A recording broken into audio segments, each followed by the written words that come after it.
This video, we're going to be breaking down Jonbeast versus Abram in the MCS Ultimate Kickoff Challenge.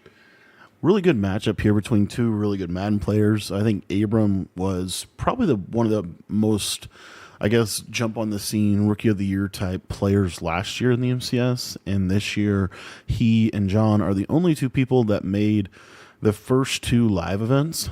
And so, really good matchup here. As far as playbooks for both of these guys, I believe that Abram is going to be in the Cardinals playbook. Now, John, I know that Abram has switched to Chargers, which we actually just dropped an ebook on in our school community. If you're not a member of the school site yet, it's only $10 to become a member. It gets you access to all of our offensive and defensive ebooks. So if you want to check that out, that is going to be linked in the description. Cool part about that membership is it gets you access to our college football content as well. So you get college football and Madden both for one price of $10. So if you want to check that out, that link is going to be in the description below. And John is going to be in Colts at this point, and we're going to be seeing Abram kind of run a unique style of mid blitz. There's a lot of people that are running double mug, of course, but Abram seems to be one of the main ones running more of a shade down man coverage base. So John going to start out with a run here, trying to just get on a hash mark. And you're going to see, again, John's going to be in Colts, and Abram, I think, is in Cardinals at this point in the year. So you'll see a lot of audible and a bunch strong nasty. Now, just real quick, let's kind of cover the main schematics here. You're going to see this kind of pressure right here. This has been the meta since July 15th, College Football 25. And then to pick this up, typically there's going to be some type of a double team on this guy because he's kind of the problem of the blitz. And that will allow this guy to come in if they start sending 5, and eventually he'll send 6. So it's a great blitzing scheme. It's one of the more, a lot of people call it a disengaged defense. And while it is kind of a disengaged defense, honestly, it truly is kind of a blitz because this guy pretty much comes in the A-gap every single time. So anyways, Jonbeast is going to be going from bunch offset to bunch strong nasty, which brings this guy inside. A couple combos that you're going to see him run a lot. You're going to see a lot of short corners from the solo receiver. You're going to see a lot of this combo right here, which is one of my favorite combos in the game. If Abram switches to take this away, this is normally open. But again, Abram is going to be running a lot of shade down man coverage, using these DNs to man up on the tight end and the running back. So that's kind of the schematics we're going to see. Trevor Lawrence at this point, probably best quarterback in the game with the gift wrapped ability. Going to help him make sure that he's holding on to balls a little bit better. And there you see, I think 2 runs to start, 3rd and 11 situation. And now you're going to see, I think, those short corners. Let's see if we see that. Yep, there's that short corner right here. So one of the things that I wanted to do in these filmers is something I'm personally trying to get better at about Madden is 2 things. Number 1 is switch stick on defense, and then beating switch stick on offense. So if you guys don't know what switch stick is where if your user is in a coverage assignment pre-snap, you can switch him onto anybody on the field that is in coverage. So let's say that I was using this curl, but I notice that this is an outside third and this is going to get open. I can flick my right joystick up and to the left. It'll give me this guy, and then I can rob down onto the corner. So what's really important to kind of learn from these guys too is also how they're manipulating switch stick. So if we look at this real quick, if you might ask, like, why is this play good against switch stick? Why is it good against man? Well, John is anticipating that Abram is going to be running a lot of man coverage. Streak at this point in the year, and still pretty true. Seam streaks are super good. You always want to have a seam streak on the field. This is going to clear out any thirds, and then basically what we're looking for is if Abram switch sticks to this corner, we're going to throw this post. If Abram stays in the middle of the field and basically either switch sticks in here to try to take this away, then this should be open to the corner. So it's really critical to understand kind of how they're reading these plays if you want to get better with the way the game is right now. Because if you don't understand this stuff, a lot of the route combos aren't going to make sense because we are seeing quite a bit of difference in terms of offense. We're seeing a way to play the game that's much different than we've ever seen. So we're definitely at an inflection point with the game. So we see here We're going to kind of super slow this down. We get a send 3. Now, one of the things that Abram does that is kind of interesting, you see this a lot, he'll contain off the quarterback's throwing arm. The reason he does that is because within this defense, one of the best ways to beat it is to roll out. So what he's trying to basically accomplish is still get this disengage with these 3 and then contain here. So you have to you want to keep that quarterback in the pocket, make him beat you from the pocket. Now, from a coverage perspective here, let's take a look. This is a roll coverage. I call it a roll coverage. We're going to get an outside third. We're going to get a third. We're going to get a half. We have this man up on the slot, and then we have like a soft squat here. So effectively, now at this point, what's John looking to throw? Well, the user is in the middle of the field. So he really is probably not going to throw here. This is probably the read. So if you're Abram, you want to switch stick here to try to jump this. We'll see what he does. See, there's the switch stick. There's the switch stick. Notice that Abram switch sticked rather late. He wasn't like super early into the play. He switch sticked rather late, and he immediately is biting down on this corner. Now, at this point in the route, this is open. This is why it's so important to kind of know your plays, because if Jonbeast's looking at this, oh, I see that switch stick, I want to see him throw back here. Let's see what he does. I think he ends up throwing the corner anyway, and he actually is able to catch it anyway. So while that was really good defense, John's able to kind of essentially cut the ball off with his user and catch that. So kind of super interesting to me, these combos. Okay, so here, pretty much the same thing, except now what John does, or Abram does, is he sends 5, and he has this guy on the contain. So now you're getting the full send 4 disengage. You have to understand going into this too, one of the things that's really underrated about these kind of videos and why I'm such a big believer in these kind of videos, these guys know so much about the game. Their knowledge is very, very high. Their IQ is very, very high within the game. So the reason that is important is they are going to know slide protections. They are going to know pass pros. They're going to know route combos. So when you're watching this and you see that this blitz comes in, you have to assume that Jonbeast is probably setting up protection, and that's just kind of what the blitz is, right? So obviously we'll kind of keep a monitor on that consistent.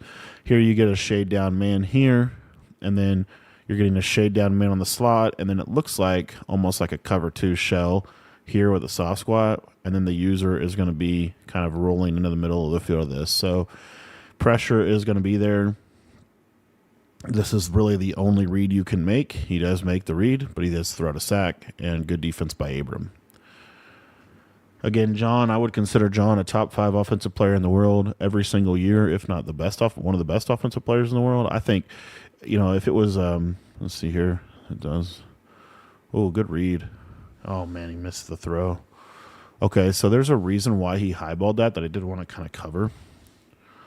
So the main reason that John is going to highball this is because of this defender. So this defender is rolling in the middle, and you get this here with just kind of the standard way freeform works, is if you just freeform this up, it's going to go here, and this could be intercepted. So what John does is he freeforms and highballs, holding L1 and left trigger, and then up, and now he's going to get a higher arc on the ball, so it's harder for this defender to pick it off. And then we're going to try to throw it into the space that is available to us. And just sometimes you get overthrows on high points. Could have been a freeform issue from him, timing issue, but in general. So, anyways, so a lot and I think you learn a lot in the first 2 drives, like the first drive, second drive. That's where I feel like you learn the most, as far as here's what their basic defensive strategy is. And here's what my basic offensive strategy is to beat what you're doing. You're going to see that in the first couple of drives, right? Because the reason you play your best defense at the very beginning generally is because if you can get a stop, it changes everything. It changes how you play offense. It changes how they have to play offense. It changes everything. So good blitz there. And notice this real quick. He's blocking people. John's blocking people. He's still getting screamed at. This is why I would consider mid-blitz a little bit more than just a disengaged defense. I consider 4-3 even 6-1 last year a disengaged defense for that send 4. where it was like a true disengage. I feel like this is literally just an A-gap blitz. Smash return. Notice a lot of streaks from John. Throws that up. That should be a pick. Yeah, that's a pick. Throws right at Christian Gonzalez. And that's good defense from Abram. I don't know why John threw that. I don't know if he thought he had a step or what.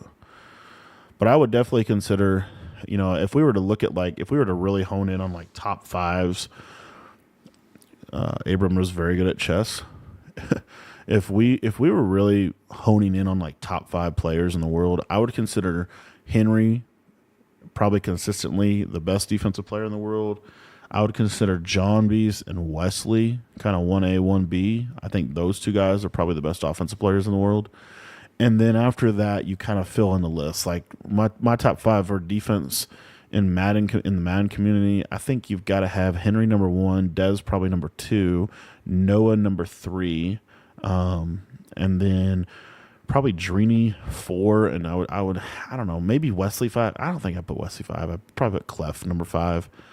And then offensive players, top 5 offensive players world. Offense is a little bit more interchangeable. I feel like there's a lot more good offensive players than there are good defensive players. So top 5 offensive players in the world. I think you got just because of the MCS success, I think you got to put Jonbeast at number 1, and then from there I would probably put Wesley at number 2. I think Astro is somewhere in there. Just based off kind of, again, he finds a lot of the stuff. A lot of the innovation on the offensive side of the ball comes from Astro and Jonbeast, specifically Astro, I would say. Astro and John are lab partners and really good friends, I believe. So I don't know what my top 5 offensive list would be. I think you got to put Henry on there at some point. I just don't know that he's a top. I think he's probably a top 5. I mean, I know he's a top 5 player. I don't know if I put him above. I don't know if I put him above players like Wesley, Astro. I don't know. I probably, if I had to do it, I'd probably put Jonbeast number 1 offensive player in the world, Wesley number 2 offensive player in the world, Henry number 3, Astro number 4, and then there's a lot of people you could put in that number 5 category. I'm not really sure who I would put number 5, to be honest. Abram could be a potential number 5 right now, just because he's had a lot of success. And he always does something a little different. He's always doing something a little different. Like, nobody's in Cardinals, So go to this bunch wide flex. John is also in mid blitz, but John's going to probably be a little bit more zone based, I would assume. No, he's running the man coverage too. Oh, wow. Okay, so here you kind of see the basic concept of the shade down man coverage that I wanted to cover. So the thing with double mug is you have this slot corner. So if you turn your defense on to man align, that slot corner will travel wherever they go. So you don't really have to flip it. He'll just kind of travel normally. You can if you want, but anyway, what you're going to get here is you're going to get a shade. You're going to get a man up here. You're going to get a man up here, and you're going to get a man up here. And this is going to be shaded underneath. Could be shaded inside. Could be shaded outside. And then from there, what you've done is you've kind of now have 1, 2, 3, 4 players to defend this guy with. Okay.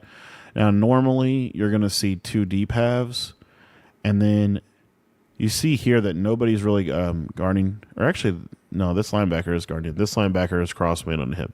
You can do that as well, but you see how good this defense is.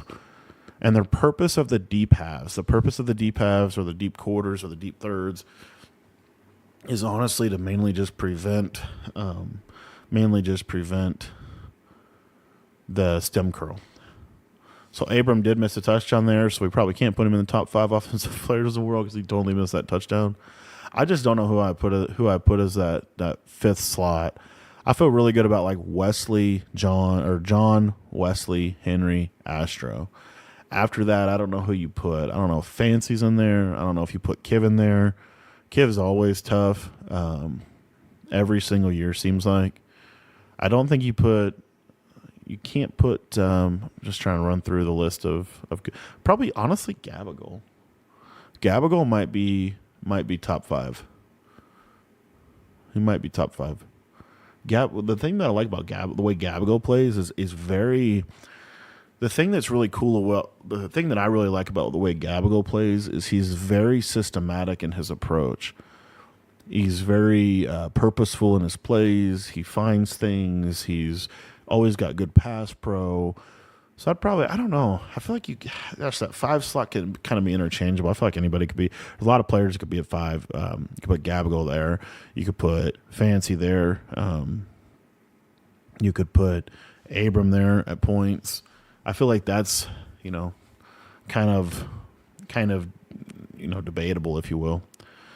All right, so we got double post here with a comeback. One of the things that you'll see here, let's go drag, motion out drag.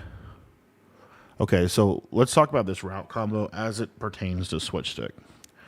If this defender is in a third, what does that mean? It means that this route is going to be hard to be thrown. But this comeback is going to be wide open, right? So as we think about how he uses this, essentially we have this streak that you have to kind of look at, especially if you're in the zone. And then the other thing is, let's say he just plays amazing defense. Well, we have this little high-low in the middle of the field. So what you're starting to see a lot more in Madden that I did want to kind of just hit on real quick is there's just a lot more high-low reads all the way across the field. Because where it can get difficult is, let's say I'm sitting here, like let's say I'm in this guy in this hook curl, and there's a third, and then there's like a flat. It's hard. It's a hard switch stick for me to get over here. It's an easy switch stick for me to get here, right? So what happens a lot of the times is you're trying to draw route combos where they have to be over here, and then they also have to be over here at the same time, and that's where you're starting to see the next evolution of the game. So you see how he's running here. So this is taken away.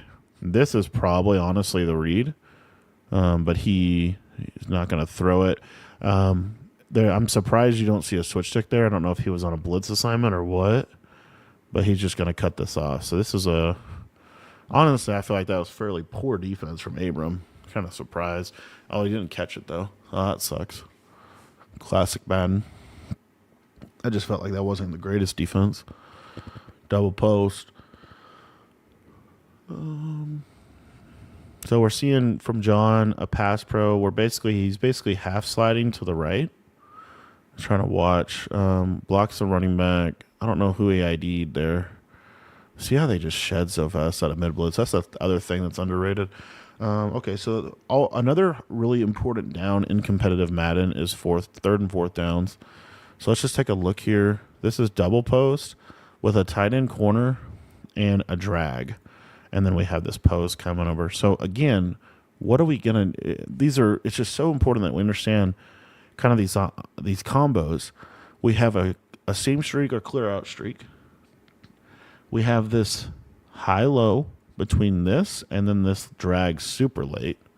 So the proper switch stick would be to switch stick onto this guy and take this away. But if you switch stick onto this guy and take this away, now we have this coming underneath, and assuming that this user would then be over here, now we're going to be able to either hit this or we're going to be able to hit this. So just understanding where, I'm telling you, this is so big for like the next way that you're starting to see passing. I mean, I personally really struggle against somebody that has like a really good, like if they're playing in dollar and they have a really good switch stick, I feel like that's what the hardest defense to consistently beat right now. And, you just got to be you just got to be a lot more disciplined with your combos. Oh my gosh. Oh, I don't know what. I don't know. I don't know what John saw there. Another good play here. This is bench pivot. He uses a tight end post with an in. John's doing some weird stuff sometimes. Sometimes these guys do weird stuff, but part of the reason that you get this kind of stuff is because John's trying to quick hike him. So he gets that quick hike, gets that whip. When you quick hike, I think quick hike is one of the other good counters to switch sticks, because when you quick hike a switch stick, they can sometimes be not in a coverage assignment. They can be not on the right guy to get to the right spot. It's just a little bit. It's just can kind of cause some challenges. Okay, this is Y trail. We have a drag. We have a Texas. a short corner or a stem down corner, and then we have a post, and then we have a blocked running back. Okay. So off rip, we're looking here. There's no switch stick. Again, notice that Abram's really not switch sticking to corners, so this corner should be thrown. He's not going to throw it. Okay. Just going to take this drag. All right, there you go. Almost throw a pick.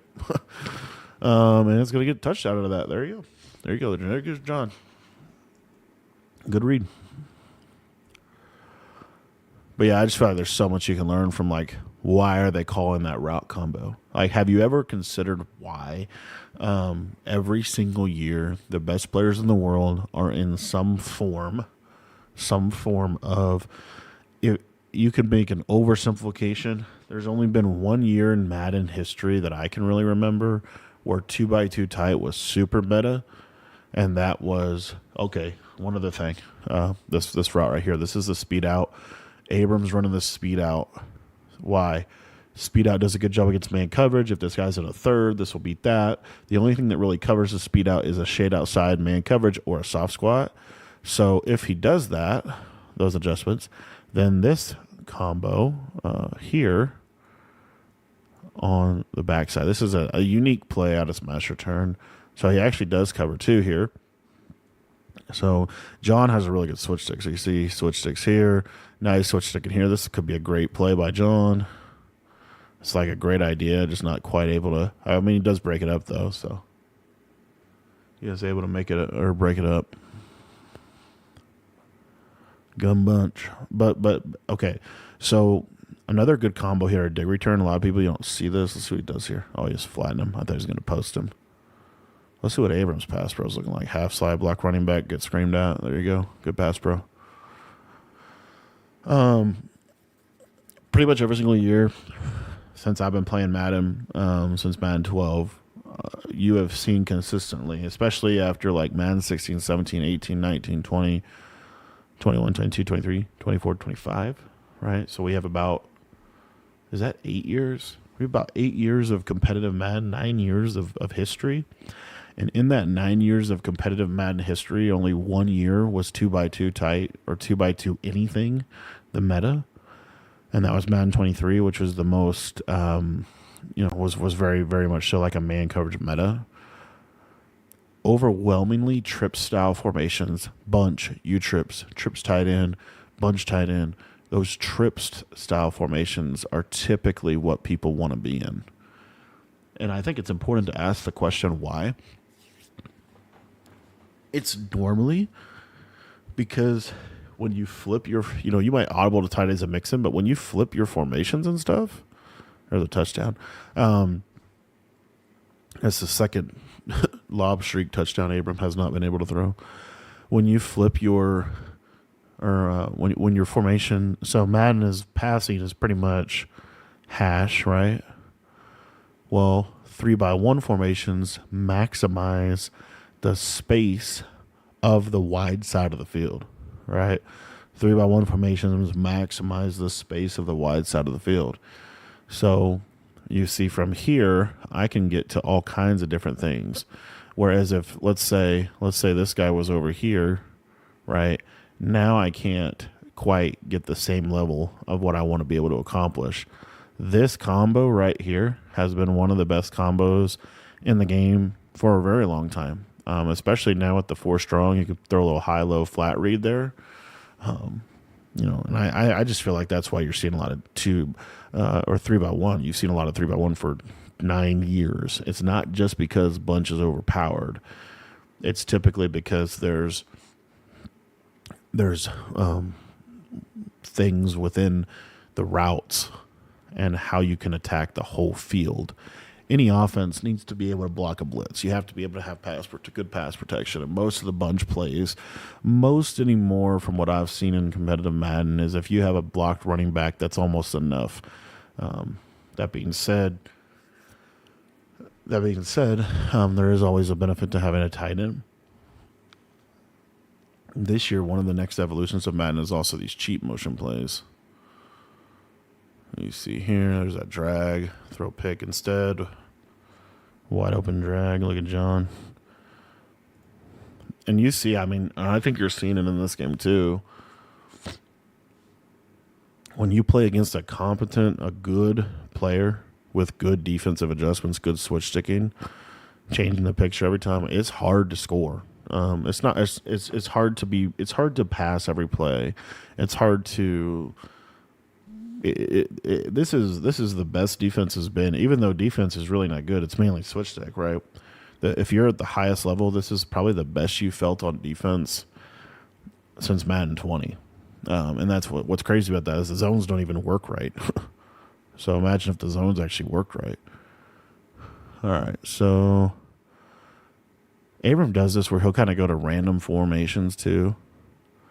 And I feel like he does that just to kind of give a different look and force you to have to, I guess, adjust to it. But he audibles around a lot.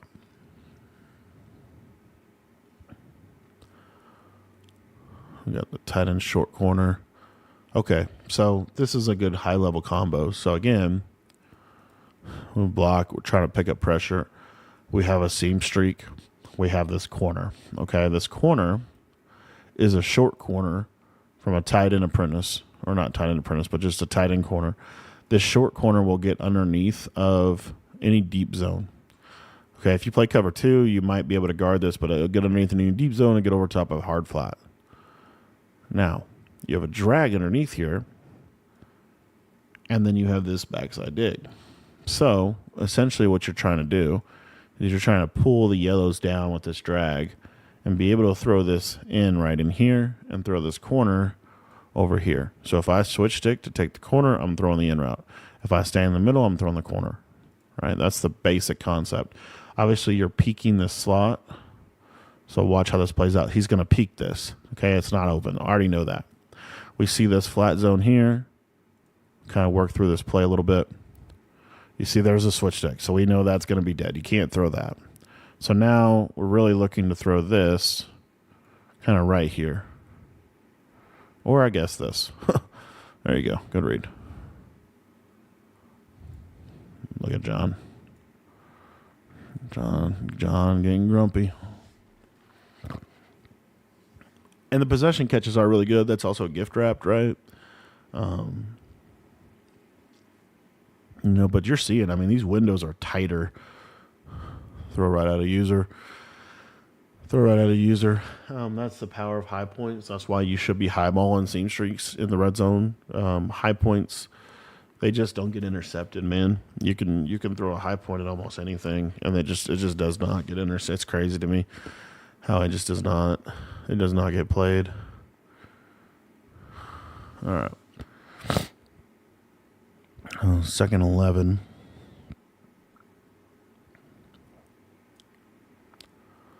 Mid blitz.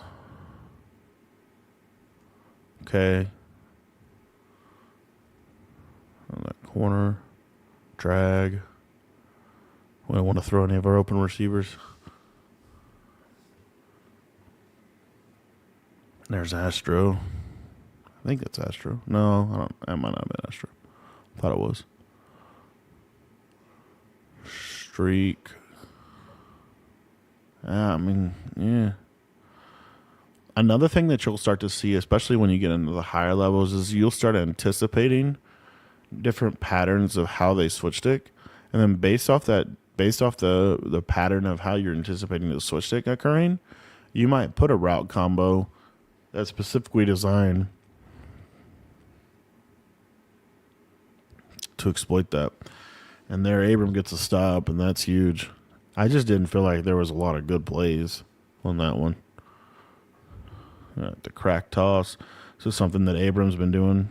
Something that worked in college football, too. 2nd and 12 situation. We have that short corner. There you go. This is a combo. This combo, I think, is one of the most basic high-level plays in the game. It's really looking... Kind of got instant gapped. It's not a good... Yeah. That's more of a throwaway situation. You also see why blitzing is so important. If you can get pressure, it just really opens up the whole defense. It makes every defense better. Every defense has to have the capability to get pressure, and the less people you have to send to get pressure, obviously, the better. And then, of course, if that pressure could get in quicker. Don't see a lot of this combo right here. Kind of like that. A little flat. And there it is. Trying to manipulate that soft squat. Gets a bump. It's actually a good combo, but just doesn't work for him because he got bumped. And now, honestly, I think you take your 3 here. 4th and 12 is kind of tough to convert in this game. And we're going to get into Jonbeast. So John has a good opportunity here to go into half winning the game, even though he's been getting stopped and even though things haven't just not been looking great offensively. There's the corner, wide open, throw it. Good read.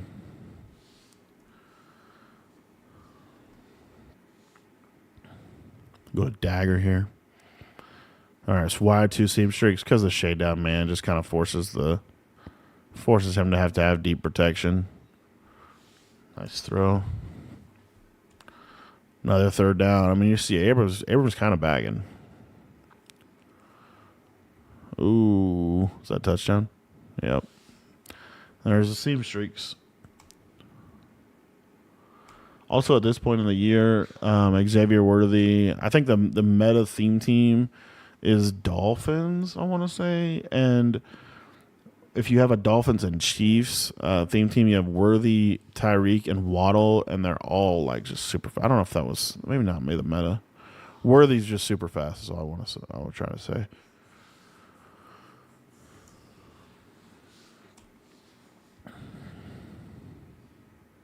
All right, 2nd and 3 situation. Little pitch. And you see when that hits, that can be huge for you.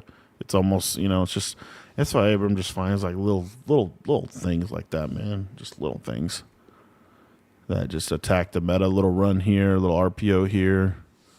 And now we're in a clock situation, trying to take away John's timeouts. Because if Abram only gets 3, it's really not the end of the world. Because I believe he does get ball at halftime. And that can really get him into a 2-possession lead. That's what he's trying to set himself up for. You don't have to score 7 here. Tight end's wide open. Let's wait about 10 minutes to throw it. Read. Probably was just looking for the seam streak or something. There's a curl. Watch, he's going to stem that curl all the way up. Should, yep. Gets off the press, high points it, throws it, touchdown. Kind of surprised he scored there. I think he's thinking with the time he can hold John to 3. And I guess John did have the timeouts to be able to take things away. All right, so John back on offense here. Abram screaming at him. Almost gets a pick 6 there. Throw a sack pick. Yeah, so if John doesn't score here, it's kind of negative because I think Abram gets about half. You don't want to be in a position where you can go down 2 possessions. So John does kind of need to get at least 3 here. You want 7. Look at that switch stick. That's crazy. Good switch stick by Abram.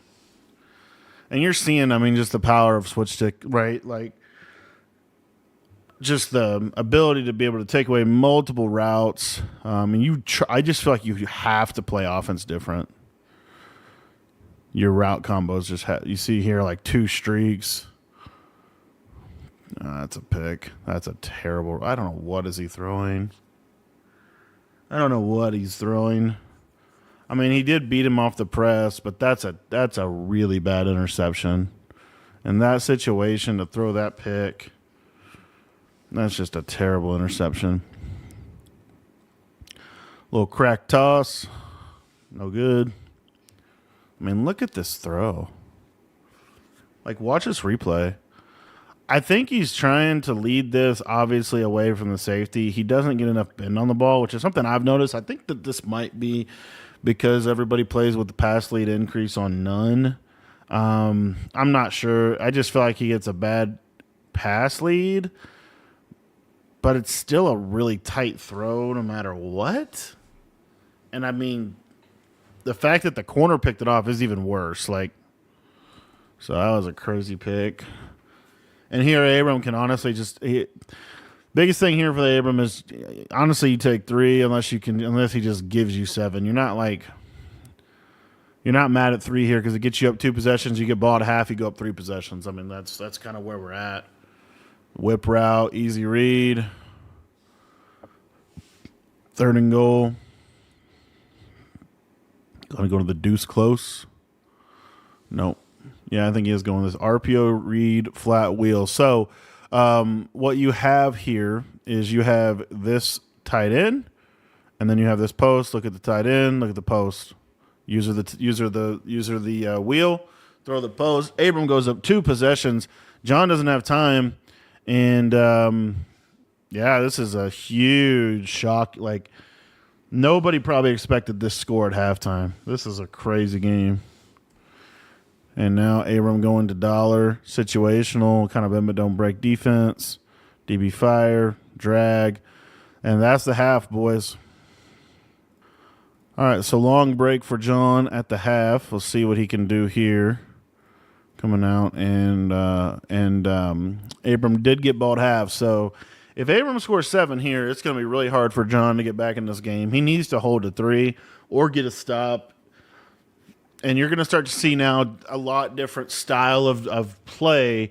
You know, when you start to get in situations like where you have 2 possession lead, now John has to, it really forces John to be a lot more aggressive. So you're going to see a lot more pressure. You're going to see a lot more him trying to jump certain things.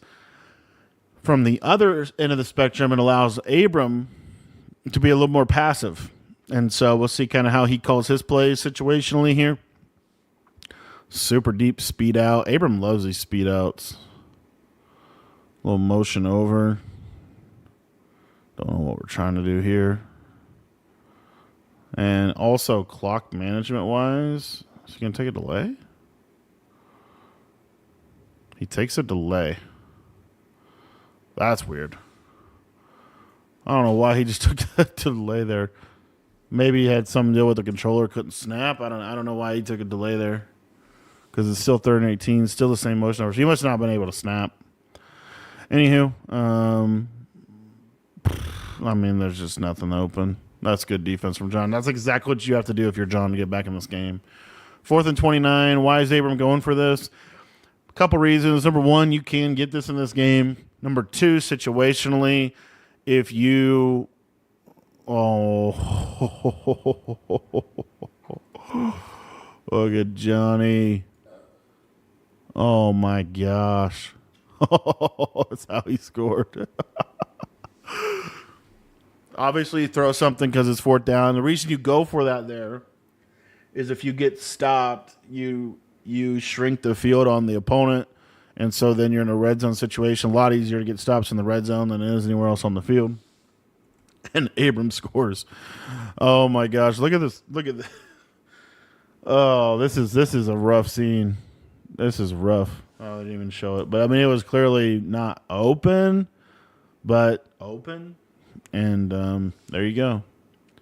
So now you're going to see John offensively. He's going to have to, you've got to score every drive from here on out. I mean, there's no more, like, risky throws. Like, you've got to score. Double drags. Tight end. Good read. Bad animation. Kind of interesting to see what Abram's going to do defensively here. I think you're going to see a lot of that shade down man. Seems like that's what he wants to do. This is where you're going to kind of see that shade down man, trying to just keep the roof on the roof on the house, if you will. Not allow big plays, but simultaneously kind of have some good man coverage out there. In the NFL, I believe this coverage is known as cover 5, where they put the 2 deep halves and the shade down. 2 men under in Madden, but let's see if we can get out of there with Worthy. Good read. And you're seeing what's John doing, right? A lot of man coverage, a lot of crossing routes, a lot of double drags. I think like a mesh post is good this year. I really do. I'm starting to really like just more check down type of plays because the switch stick can really play a lot of the deeper stuff that we would used to throw. And so now if you have a couple good underneath routes, I feel like the yellow's back up so far. Having a couple stuff like that is really good. And also beats man well. Right, you always want to beat man first. A slant, little whip route. Got that nice route, nice read from John. That's a good drive from John. That's a really good drive. Scored quick, did what he needed to do, coming off of honestly probably one of the worst moments defensively for him in this game. Got him on a 4th and 29, and just get started. So honestly, not a whole lot changed from halftime, just more clock. So I mean, here you have to. I mean, we're starting to get down into like have to get at least a hold to 3. I mean, we're running out of time here. Little wheel route, good read from Abram. Let's see. A lot of audibling around here. Inside zone. At some point, if you're Abram, you are going to start to play a little more of a clock game. A little motion over. Why motion over? Because it just takes that defender out of the run fit. In man coverage, you're running a lot of mid blitz. You get motion over like that, and then it just kind of helps. It makes it easier to run on. Now we see chew clock, and now Abram, honestly, probably good with 3 here, as long as he can take a lot of clock. So his main objective is to take as much time as he can, while simultaneously not, making it so that he's playing bad offense. He's still going to play some decent offense, a little dig return, a little quick routes, trying to really, lengthen the drive, give John less time. But honestly, ultimately, situationally, it's going to come down to this next possession for John, because you have to hold to 3 here. You have to get the ball back probably at least at the – I mean, you don't want to get it back much later than like 3 minutes into the 4th. You got to keep your timeouts as well. Abram gets a first down. That was big. Notice the clock. And now he's going to be able to take this to the 4th after this play. This should be a run. 100% should be a run. Is a run. Gets a couple yards. He's going to take this to the 4th. So now, I mean, if you're John, you really need to get this ball back. Like 4 minutes left in the 4th. You're kind of low on time. It doesn't take a long time to score in this game if you're playing good offense. But it is one of those things where, I mean, this is just a tough situation. You're going to have to get a 2-point conversion, too. That's a big piece of this. And you have to actually hold the 3. As of right now, we have not seen him stop the run. 3rd and 2. Stem curl. Good scream. Good. Perfect. Okay. So 4th and 11 situationally, Abram has to take his 3 here. He did a good job of taking his time off. But if you are Jonbeast, you are still mentally, you are still in this game, and you can still make some plays here. Wait, what just happened? How do you get the ball back? What? Oh no. Oh my gosh. John gets the block animation, but runs into the kicker. This is like story of the night for John. Oh my gosh. Gets the running into the kicker. Now Abram can take more clock. That's crazy. All right. Crack toss, inside zone, something. This is 100% a run. I don't know why he's taking so long to call it. The clock's not moving. Just run the ball. There you go. Good run. And Abram's probably unconservative, I would assume. So he's not trying. Yeah, he's unconservative. So he's not going to fumble. That's just a critical penalty by John. I mean, he gets the block animation, can't finish the job. Look at this. This is the block animation. If he just, he just misses it or misses the block and ends up getting a running into the kicker to boot everything out. So here, did John just call timeout? No, Abram did. Okay. I was going to say, John cannot afford to call those timeouts right there. I see a little Durham with a wheel. Basically everybody on the streak. Why, you ask? I have no idea. Maybe expecting a run commit. I don't know. But you definitely here you try to score 7. If you score 7, it's almost the game is effectively over. Especially with all the clock he was able to take here. Not there. That incompletion is actually kind of big because now John's still going to get the ball back with about 3 minutes. He has to go down, he has to score, and he has to get a 2-point conversion, and then he needs to get a stop. Actually, that might have been Astro that we saw earlier. He needs to get a stop, but he can't. The thing is, situationally, he can't call timeouts. He doesn't because he needs those timeouts to try to keep him in the game if he gets the stop. He also is not in a great position to onside because if he onsides, it's almost a guaranteed field goal for Abram.